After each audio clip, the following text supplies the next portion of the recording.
So nsaba balina obuyinza balimo bukozesa obubi naddala okwogera ebigambo ebitiisatiisa abantu ate abamu ne batubiteeka ne mu nkola. Nowadika statement, we are going to arrest that fool. Who is a fool? Ate ddala n'ogenda n'okwata omuntu. Ebintu ebyo bannange si birungi kubanga byongera okusaabulula obukulembeze bwaffe.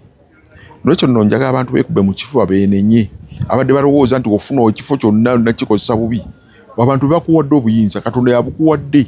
Kyova olaba teriyo omukulembeze w'amaanyi yali agaanye kufa.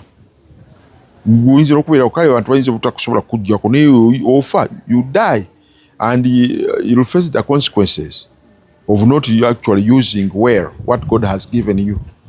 Nze Bishop James Bukomeko omulabirizi ow'Emityana ow'okutaano, njagala okwebaza ennyo Katonda olwa kampeni gye tulimu ey'olunaku lwaffe olwanga 18 omwezi gw'omusanvu, naye nga tutandikira mu bwa Ssaabadinkoni obw'enjawulo okuŋŋaana n'okweteekateeka. Omulundi guno tubadde wano ku Lutikko e Namirembe bwe tusinkanidde abaana ab'obwa Ssaabadinkoni obw'e Namutamba. Njagala okwebaza ennyo abasobodde okujja ate era n'abo bonna abagenda okuzzaayo amawulire n'okukumaakuma bannaffe basobole okubeerawo ku lunaku olwo ate n'okuyimirira n'okukola. Kale nno nange njagala okubiriza bonna abaana abazaalibwa eno basobole okujja okwetaba awamu mu kusaba okwo okunaabeera ku Mmengo Senior School mu Chapel ennaku z'omwezi 18. Era njagala kwebaza bakadde baffe ab'e Namirembe ate awamu era n'okwebaza headmaster waffe owa Mmengo Senior School. Mwebale nnyo support yonna kubanga egendererwamu okuzimba obulabirizi bwaffe obw'Emityana ng'abaana baffe abawangaalira eno nabo babeera ababaka baffe eri mikwano gyabwe ne bonna. Waliwo oluusi abatunulira ekigambo ekyo nga balowoozanga nti n'oba oli awo ate tubanafuya. Nedda, abantu bwe bakolera ewaabwe ate babeera n'abamaanyi kubanga mbayigiriza nti gye musabira mubeere active, mubeere b'amaanyi mu kanisa. Tinaawe onootuuka okugamba abantu ewaffe tugenda kukola kino bajja kuyimirira naawe. So abalina omutima ogulowooza nti nate abaana bwe tubagamba bayimirire naffe kibakola bubi, mbazimba buzimbi beeyongere okubeera ab'amaanyi. Era mujja kukola nga abaana abazaalibwa Emityana nga basabira eno ate bajja kubeera very active kubanga kye mbayigiriza nti obeera active ofuna emikwano mingi naawe obaako n'ekyokola banno bakukolerako. So nze ndowooza ate nnyongerako buki bwongezi. Saaga muntu yenna awulire omutima ogwo ate Bukomeko kale yasinkanya abaana eri baavaayo dda. Nedda. Ekyo kiba nga butalaba kintu kya maaso. So please abaweereza abali eno e Namirembe mutuwagire tulabe nga tukulira wamu. Ffenna tujja kukulira wamu ekkanisa zaffe kubanga nze abantu bembeera nabo mbayigiriza okukola ebintu ebinene. So tebajja bikola Mityana yokka neeno bajja bikolayo kubanga kye mbayigiriza nti sooka ogenda obikola eno ofune n'emikwano mingi. Naawe n'oba olina kyokola naye bajja kuyimirira naawe kubanga ekkanisa y'abantu bonna wonna. Ekkanisa tebeera mu kifo kimu. Ne bw'ovaawo n'ogenda e Bulaaya era eba kkanisa, ne bw'ogenda mu Africa gyesibuka eba kkanisa eri emu. Bishop nga bwe mpulire Ssaabakunzi akulembeddemu pulojekiti eno y'okwekunga sofa gye waakayita mu bakuŋŋaanye ne target gye twagala nga 18 tanaku ebyekya sofa. Nga bw'eri ntandikwa abaana bakyali bangi abatannaba kujja eno gye tusinkanye, naye nga bano abasitona abajja tubategeeza badde bakunge bannaabwe ku lunaku luli basobole okujja. Oluusi ebintu ebinene tebikolebwa bantu bangi, abatono kasa bategeera ne bafuuka ba foot soldiers bakola n'amaanyi. N'olwekyo nno kino kye tulabako si kye kikuwa ekifaananyi kyennyini ekintu we kinaabeera kubanga tubakunga badde bakunge bannaabwe. Bamu bajja for the first time ne bakitegeera, wakitegeera n'addayo n'akunga banne. So njaga kunga n'okubiriza ababazze badde bakubirize bannaabwe tujja kusobola okugenda mu maaso. Bishop, ku lunaku lwa 18 naddala wano ku Mengeses, ekyo omuntu gy'aba asuubira okusookera ddala okumusabira omukisa, kubanga ekyo kyaffe buli mwaka tusabira abaana baffe omukisa, Katonda ayongere okubawa omukisa. Twogera nabo ebigambo ebiyongera okuzibula amaaso gaabwe okutegeera obukristaayo bw'omuntu. Omukristaayo yani kyateekeddwa okukola ne bafuuka abakristaayo ab'amaanyi, spiritually bakula ne mu bigambo bya development tubalaga tusobola okukola ebintu ebinene ate netubikola nabo bakyuka. So waliwo kyentera okukozesa abantu bulusi tebakitegeera ngamba nti abantu bakola nange bagaggawala. Yonna gye mpise mu makanisa kwegamba obwongo bwabwe busumulukuka, kubanga ekitugaana okugenda mu maaso bwongo buno butulaga tekisobola buli kimu, buli butwali buli kye bagamba okukola olabanga ekitakola ki n'ekisoboka gwe olabanga ekitasoboka. So tukuŋŋaanirako awo ne twogerako awamu, abamu basumulukuka ne baddayo ne bakola ebyabwe n'ebya Mukama. Bishop atasembayo tusanyo okufumitiriza ku bigenda maaso mu ggwanga lyattu Uganda, ngeramu abakulembeze mu ddini gusimu omwogerako naffe kubaako gye tumanya nti naffe twakiikiriddwa. Tubigenda maaso mu ggwanga, abantu bakwatibwa, abantu bawambibwa, abantu biki. What could be your remark on kino ekigenda maaso? Nze njagala kukubiriza abantu ffenna Uganda tujagala, twagala Uganda ebeere ennungi, era nkubiriza abantu buli alina obuvunaanyizibwa abukozese buki bulungi.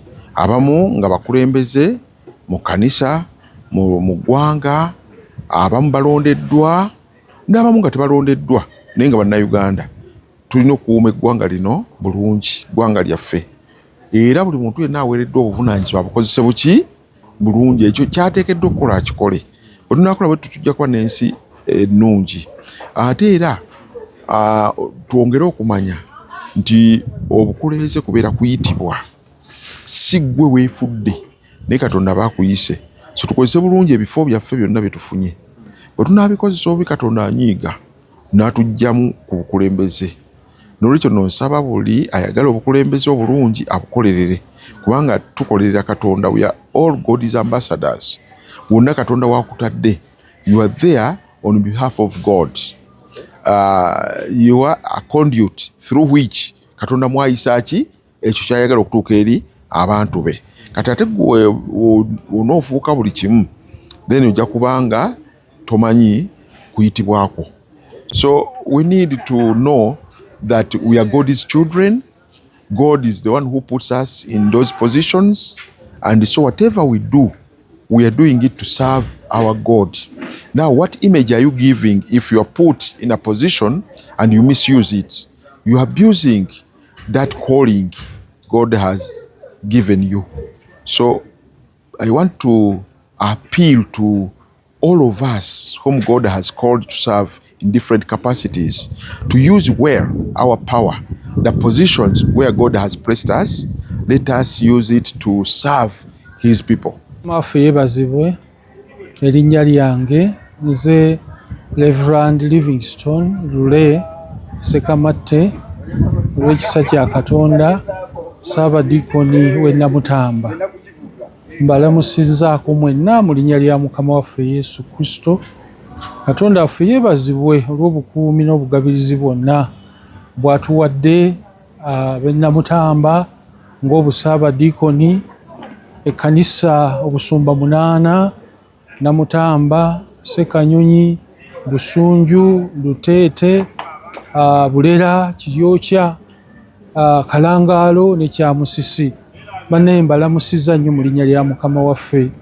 Kusooka byonna njagala kubeebaza kubanga olunaku olwaleero tusobodde okuŋŋaana nga 2 wano e Namirembe ng'abaana enzaalwa abava e Namutamba.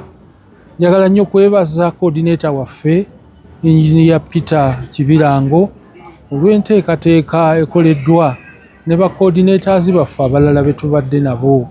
Tweyanza olunaku lubadde lwa muwendo, kadde waffe omulabirizi atukoze bulungi, fellowship yaffe n'atuyogera gye tuli, n'atuzimba, n'atukola bulungi. Naye ate era nnyongera okubakunga abooluganda, basibo ne bannyabo, ng'ennaku z'omwezi 18 twagala ate mwongere mujje kubanga tujja kubeera ku Mengo Senior School olunaku olwo bannanga abatasobodde kujja wano mbakunga kubanga omulimu gwa Mukama. Omulimu gwa Mukama ogwo twetaaga tugukolere wamu. Ate era mbamanyi ab'e Namutamba kubanga muli mu bitundu byonna. Twagala kukomyawo ekitiibwa nga kiri kubanga ebyokubuulira enjiri yatandikira Namutamba n'esaasaana Rwanda, Burundi n'awalala ne Zaire n'etuuka nga tutandikira Namutamba. Tukomewo eka tukole omulimu ne mukadde waffe omulabirizi tusobole okuzimba obwakabaka bwa Katonda kubanga Katonda ayise ffe ku mulembe guno. Bannaffe bali abagenda e Rwanda nga babuulira enjiri ne boga Zaire Mukama yabayita. Kati olubimbi lwaffe n'abaana baffe abaliddawo. Nolwekyo mbakunga bassebo ne bannyabo temutya, Mukama atuyise kukola mulimu gwe. Mbaagaliza okukola obulungi ate tubeere wamu kubanga okuŋŋaana nga kuno kwe kwogerwako mu Zabbuli eyo 133 tiraba bwe kuli okulungi bwe kusanyusa abooluganda okutuula wamu nga batabaganye. Nolwekyo omuwendo ogwo gwe muwaayo Katonda yennyini yagenda okubasasula. Sina bingi bijja kusingako awo naye mbaagaliza okusigala nga tuli bumu. Namutamba yaffe egende ku ntikko, obulabizi waffe ow'Emityana bugende mu maaso. Mukama abatwagalire mu byonna. Kasimba Musumba, gundi eno Namutamba simanyi bbanga lyosabire ogisanze otya gye Namutamba balwamu mu mwoyo ne mu buweereza bali bakyalaba? Namutamba nga bwe njogeddeko nti yensibuko ya revival. Bakadde baffe abasooka okugenda okubuulira enjiri obugunjufu bwatandikira eyo. Obuyivu bwonna abasomesa abasomerako mu Namutamba Primary Teachers College muli mu nsi yonna era gye muli. Nolwekyo nsanze omulimu nga weewaawo okusoomoozebwa tekubulamu naye nga sitaani bwakola ne Katonda asinga. Nolwekyo Namutamba tumusanze nga kyekifo ekirungi ekirera ekikuza ate ekitegeera Katonda. Babyeyi bavandimwe ndabishimiye kuba dushobora kuvugana kuri uyu mwanya. Ndabasuhuza ati mwiriwe, Imana ishimwe cyane. Jyewe nitwa Reverend Rutarama Yovan, mba Karangaro nk'umushumba w'Ikarangaro, kandi Karangaro iba muri Namutamba. Ndahamagara abana b'i Namutamba bavuka Namutamba, Burera, Sekanyonyi, Rutete, Kiryocya, Cyamusisi ko muza tugateranira hamwe nk'abana bavuka Namutamba kandi muri Diocese ya Mityana. Turaza tugaterana tukubaka uburabizi bwacu. Ndabahamagara ku tariki 18 z'ukwa karindwi tuzaba dufite uruterane kuri Mengo Senior School. Muzaze dufatanyize hamwe twubake Diocese yacu ya Mityana. Abavuka Namutamba, abavuka Cyankwanzi, abavuka Kiboga, abavuka Mubende, abavuga Mityana, mwese muri Diocese ya Mityana turabahamagara muze duteranire hamwe twubake umwanya wacu wa Mityana kandi Imana ihabwe icyubahiro. Bantu ba boli mukoora bajja kukola ki basically kibajja kukola? Abana duhamagara icyambere baraza tukamenyana, buri muntu akamenya mugenzi we, akamenya ko avuka, kandi tukubakana, kandi tukubaka n'ikanisa yacu nk'uburabirizi bwa Mityana yose. Nicyo dushaka ngo muze duteranire hamwe twisunganye twubake imirimo y'Imana. Yebazibwe nnyo. Amanya gange nze Kibirango Peter, mutabani wa Kaunti Livingstone omugenzi awo mudi Namutamba. Olunaku luno lubadde olunaku lwe Namutamba akidikonare tukuŋŋaanye mu bungi nnyo ddala. Nebaza bannange bonna abavudde e Bulera, e Namutamba, abavudde e Sekanyonyi, Kyamusisi, Lutete n'awala wonna okujja okulabanga tukuŋŋaana wamu mu kusaba bwamu ffenna okuweesa Mukama waffe ekitiibwa. Kati bannange nyumirwa okubakoowoola olunaku nga 18 ogw'omusanvu wane Mengo mu chapel mujje mu bungi nnyo ddala tujja kubaawo n'okusaba okumanyagana waawo n'okuwagira emirimu gya Internal Diocese. Omulabirizi waffe atulambise bulungi nnyo emirimu egikoleddwa era tumwebaza nnyo nnyini ddala okubanga asobodde kutukumaakuma awamu bw'atyo. Nze ku lwange muyita Muzaŋŋanda tusobodde okusikana bannaffe wano e Kampala bangi nnyo kujja mu zino enkuŋŋaana kale ne tulaba nga twongedde okumanyagana. Olunaku luno tujja kubaawo ffenna mu bungi tuwagire emirimu gya Diocese ate n'ey'omwolo nayo emalirizibwe. Tweyongera okwebaza Mukama atuwadde obusobozi okulaba nga emirimu gino gikolwa ate njagala okunamu okubasabira Mukama abawa amaanyi n'ensimbi okujja okuwagira emirimu gyaffe. Ffe kati tufuse bafutusoodia ba Mityana Diocese. Okunga abantu si kintu kyangu. Weetaaga nnyo ekisa kya Mukama. Weetaaga nnyo okubanga owuliriza oli mukulembeze awuliriza ate omukulembeze agumiikiriza. Kale nno ffe ekisinza okutuyamba gwe mutimbagano okusingira ddala ogwa WhatsApp. Tukozeseza nnyo WhatsApp groups okulaba nga tukunga bannaffe bangi bandyagadde okujja wano batwegatteko naye abasinga bali mawanga.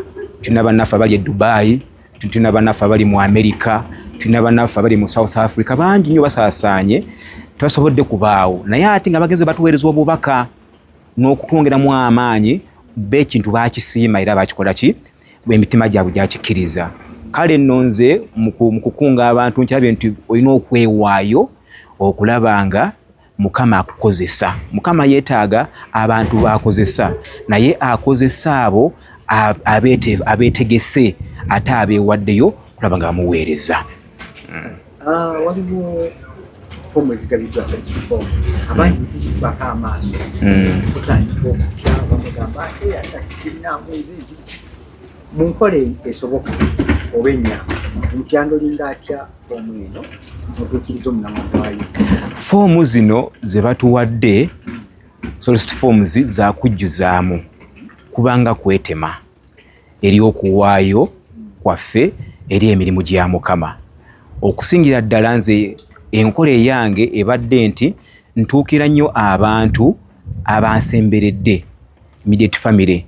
Ndaba nti immediate family bali nnyo instrumento mu kuzimba obwakabaka bwa Katonda. Bujja ku immediate family nengenda ku bantu abaninaanye ku kyalo mikwano gyange. Ndaba nti mikwano gyange gyo nagyo solo gimobilizinga negituwa ku seno mu solid form eno. Okujjuza mu solid form eno kintu kya nkizo nnyo okulaba nti temuba mukusobya. N'ekirala nti bw'oba otekamu ssente eziwa n'omulala amaanyi okukola ki okulaba nga naye awaayo ekyo ekigwanidde. Ku subscribinga ku Focus TV yange bingi